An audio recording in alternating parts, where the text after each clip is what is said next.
What's up, gamers? We're doing something pretty based in Red Pill today, looking at hot takes from the r/conservative Discord server. What? Now, here I have a first one going strong. Strong families raise strong people. You know, that on the surface reminds me of this psychological, something in abnormal psychology.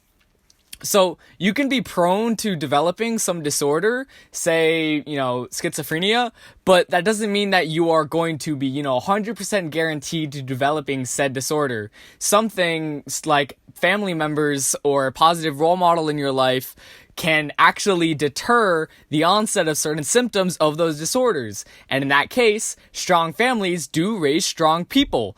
And I know that's not what they meant, because it looks like this is just trying to delegitimize, I don't know what the word is, people saying that racism and inequality affects how you can succeed. Because they later go on to say, the single biggest predictor of success is a stable two-parent household, and the lack thereof is the biggest root of failure. Not racism, not inequality, nor any other excuse or cope people can come up with. So that just seems like a very large statement to be making about how people succeed and what is the predictor of success. But, continuing, the next take here is being experienced in smoking weed isn't something to be proud of. That I can agree with, right? And weed is fun, but should be shunned is a much hotter take. They say that weed is fun and should be shunned, but by that logic, alcohol should be shunned as well. Why crack a beer with your homies? Because in the end, even if alcohol is fun, alcohol kills more people than weed every year. So therefore, you shouldn't be proud of drinking a beer with your homies every now and then, and should, by that double standard, be socially unacceptable. And yet here we are saying, hey, you want to get a drink sometime? Hey, you want to hit a blunt sometime? They're essentially the same, but weed actually kills less people than alcohol. And if you try and prohibit something, you have the prohibition, which only results in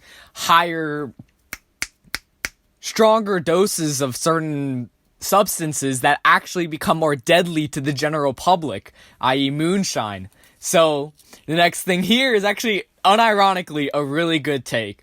Decriminalize all drugs and alcohol. Focus on rehab, but don't legalize anything though.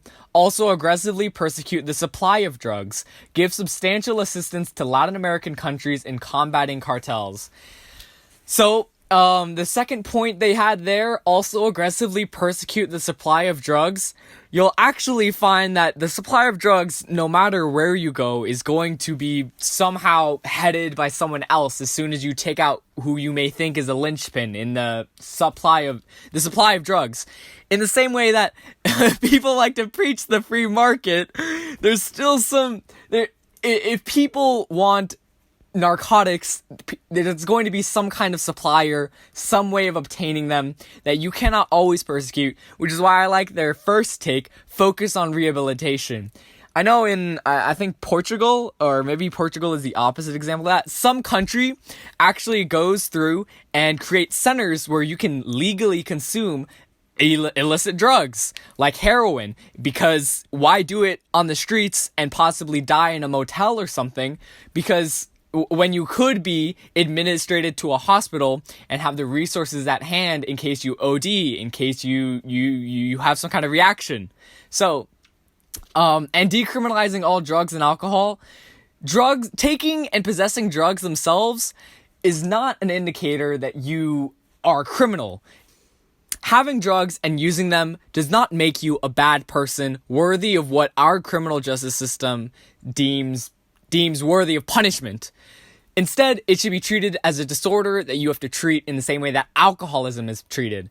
You don't send an alcoholic to, prison because they have an addiction or they have a dependency or they have some kind of, disorder, you take them to, an AA meeting or you administer them to a hospital or something like that. Not that hospitals are perfect, but it's much better than, criminal guard, being surrounded by guards and being dehumanized as a person. So decriminalizing all drugs and keeping people out of prison sounds like a great idea. Now, this one is interesting. Nazi Germany was socialist left.